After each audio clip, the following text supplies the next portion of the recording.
Hi there, Chris from Stone Age Gamer here, and welcome back to the gratuitous Rainbow Spectrum in today's edition of the Nintendo Report. This is where we're going through all of Nintendo's intellectual properties and checking in on them to see how they're doing, when was the last time they got new entries, and we're doing it all in alphabetical order. Today's edition is all about the letter D, which includes lots of very popular franchises and a couple of relative unknowns that have gone a lot longer than you would have expected them to without getting new entries. So without further ado, here's today's edition of the Nintendo Report. First up, we have Detective Club, which I put here under D because I didn't imagine for a minute that if the series were to continue, they'd stick with the whole Famicom part of its name. But boy was I wrong. Anyway, back in the old days, Nintendo had a number of properties that they never localized. That's largely changed today, as Nintendo tends to think much more globally when they make games. But of all the properties that didn't make it to the West, Famicom Detective Club probably makes the most sense. These are very heavily text-driven adventures that would have taken a ton of effort to make it anywhere outside of Japan. They were apparently decently well-liked in their home country, though, and got remade for the Super Famicom and even saw some brand new chapters broadcast on the BS Satellaview. Surprisingly enough, its health rating is great. In a shocking turn of events, the Famicom Detective Club brand is doing surprisingly well in the modern day. Nintendo saw fit to remake both the original games on the Switch, where they performed admirably considering how incredibly niche they are. The originals have been re-released a couple of times over the years too on the Game Boy Advance and Wii Virtual Console in Japan, but these Switch remakes got the royal treatment, which is great to see. But then they took things even further with a brand new entry, MEO the Smiling Man. It seems to have done okay for itself too, and cleaned up with some very solid reviews. The Famicom Detective Club is doing pretty great, even under the letter D. Next, let's talk Devil's Third.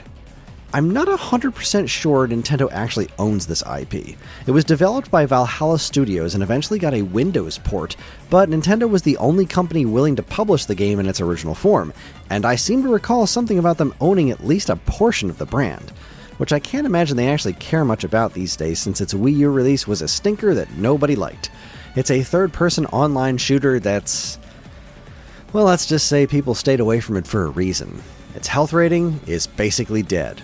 Even though its free-to-play Windows port was reviewed better than its critically panned Wii U iteration, it didn't last long, with its online functionality being shuttered in 2017. And it really does seem that outside of Valhalla Studios, nobody seems to mind. This game's only notable feature here in the US is being a relatively rare and hard-to-find Wii U game.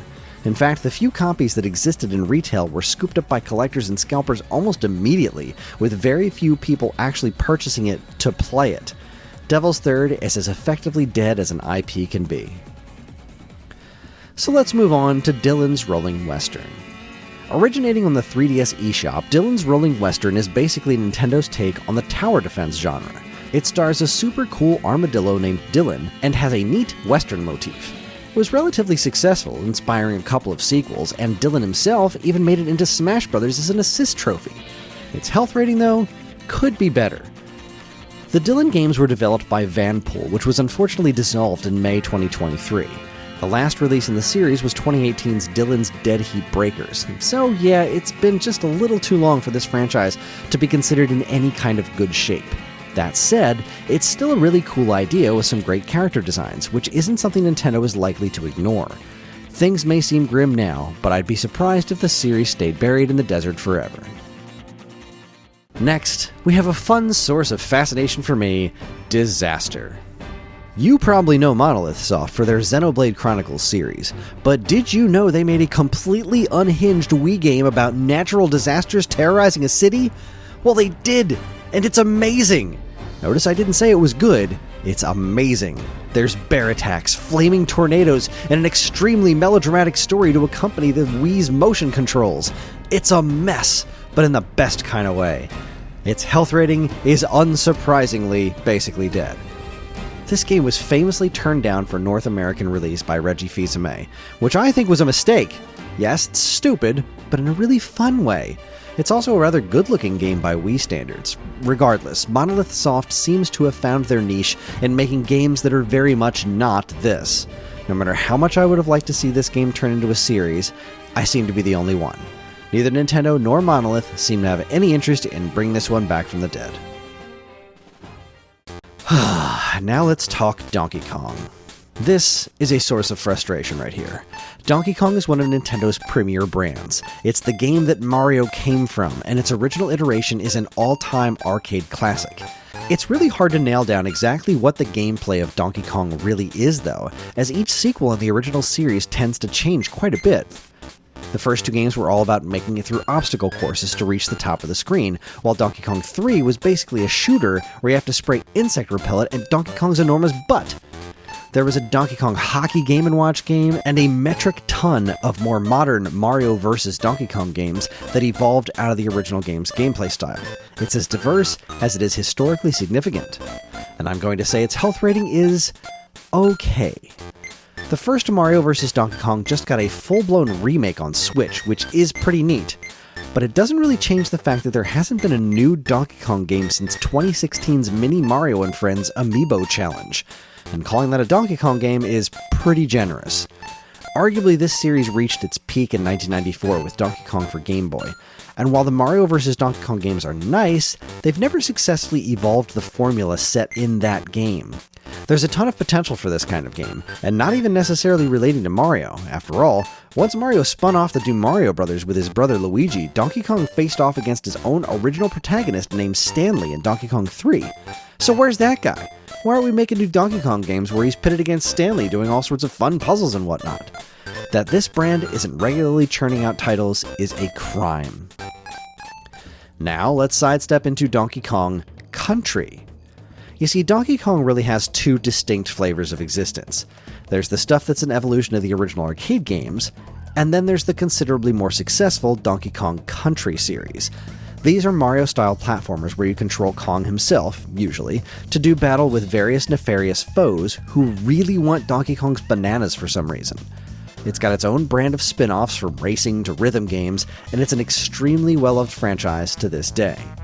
But its health rating could absolutely be better. Seriously, where the heck is the next Donkey Kong Country game? Donkey Kong Country Tropical Freeze was released on Wii U over a decade ago. Sure, it got a re-release on Switch, but that hardly seems like proper treatment for one of Nintendo's most important brands. Donkey Kong is a genuine icon in the world of video games, and it's been way too quiet for way too long. He even had a role in the massively successful Super Mario Bros. Movie, but in the world of video games themselves, he remains depressingly dormant. Donkey Kong deserves better. And now for something even weirder than an ape in a necktie, let's talk Doshin the Giant. This is another property I'm not 100% sure Nintendo owns, but I feel confident that they at least have a stake in it. According to the game's creator, it can be described as Populous meets Mario, and if that sounds insane, that's because it is. This game originally came out on the Japan-exclusive 64DD add-on for the Nintendo 64 in 1999, and even saw an expansion pack released for it just a few months later. It's got quite a cult following these days, too. Their numbers aren't large, but they are passionate. Its health rating, though, is basically dead. Doshin the Giant got ported to the GameCube and released in both Japan and Europe, but it never made its way to the US, which is especially odd considering Cubivore made it out over here, and that game's arguably even weirder than this one. But outside of a few obligatory Smash Bros. References, things have been extremely quiet on the Doshin the Giant front. As always, I never say never when it comes to Nintendo and reviving old brands, but I would be shocked if we ever saw a new Doshin project. Next, let's play with a different kind of portable power with Nintendo's Dragalia Lost. Dragalia Lost has the unique distinction of being the only Nintendo property I'm aware of to never appear on a Nintendo platform. This is a purely mobile venture, and from what I'm told, it was a fairly decent one. It's a touchscreen controlled action RPG that released on iOS and Android and apparently made Nintendo a whole bunch of money before being shut down in November 2022. I'm going to give this one a health rating of okay. Honestly, I have absolutely no idea how to rate this one. Mobile games being discontinued seems bad, but it also made Nintendo a tidy profit, so maybe a sequel could be in the works? I really don't know how the mobile market functions. I'd love to see this game make its way to a Nintendo platform someday. It looks kinda neat. Next up we have Drill Dozer. Anytime Game Freak gets to make a game that isn't Pokemon, it's usually a pretty good time, and Drill Dozer is no exception. Once again, I'm not 100% sure Nintendo owns this one, but given the main character's appearance as an assist trophy in Smash Bros., I'm reasonably confident it's theirs. This is a 2D platformer where you control a girl named Jill who, well, drills stuff. It's bright, it's colorful, it's a very good time, and it's basically dead. This is another frustrating one. This is a cool game, but like just about everything Game Freak does that isn't Pokemon, it's one and done. Drill Dozer released on Game Boy Advance in 2006 in the US, and outside of being referenced in Smash Bros., that's the entirety of its history.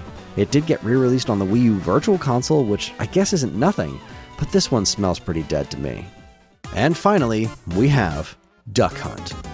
Ah, Duck Hunt, one of the most iconic video games ever released in the US. It's the game that sold millions of kids on the Zapper peripheral and frustrated millions more with the inability to shoot that darn dog. In case you're unaware of its premise, you have to shoot ducks that fly around the screen. And that's it. Yet somehow, it's incredibly fun, challenging, and charming. Nintendo at its finest. And its health rating is basically dead. So why in the name of sanity has there never been a proper follow-up to Duck Hunt? It's been referenced in Wii Play, it even inspired a playable character in Smash Bros., but there's still only one Duck Hunt. Unless you count the arcade game Versus Duck Hunt, but that's hardly what I'd call a different game. Regardless, this is a genuine icon in the retro gaming space, and it's honestly baffling that there's never been a follow-up of any kind. At least the arcade version lets you shoot the dog. With the state of light gun gaming being basically non-existent anymore, I think Duck Hunt has seen its last. Well, there you have it, folks. That is the Nintendo report for the letter D as of right now when I'm recording this. Who knows when they're going to announce a new Donkey Kong game. I think it's amazing that they haven't, and frustrating that they haven't. There's only been one 3D Donkey Kong game, which was Donkey Kong 64. And even things like Dragalia Lost. It's really kind of confusing how some properties that Nintendo owns that are so very important just kind of waft off into the distance, while other stuff gets like the Detective Club again. I'm sorry, I know it's Famicom Detective Club. When I wrote this, I had no idea that they were going to stick with the Famicom name, even though Famicom no longer exists, especially when localizing it. It's very strange, but either way, I love that Emio the Smiling Man exists. I love that Famicom Detective Club has new life, but at the same token, you gotta wonder about stuff like Donkey Kong. Why has that not had a new entry in such a long time? What's been the holdup? What's stopping Nintendo from releasing something new or making something new? What have they been working on in the background that we don't know about? I guess that's the more exciting part of it, right? Because they're probably not ignoring Donkey Kong. They probably just haven't been happy with anything that they've made. But I've gone on long enough. What do you think? Thank you very much for watching, everybody. If you liked what you saw here today, please follow, comment, like, subscribe, share, and let us know down in the comments what did you think of this report? What do you think of their D games? What do you think they've got cooking? Do you think we'll ever see a new Duck Hunt game? Do you think we'll ever see light gun support again? There has been a lot of rumors about accessories and things being added to Nintendo Switch Online, but even that wouldn't be a new Duck Hunt game, you know what I mean? Anyways, I love hearing from everybody. Thank you very much for watching, and on behalf of all of us here at Stone Age Gamer, keep playing games.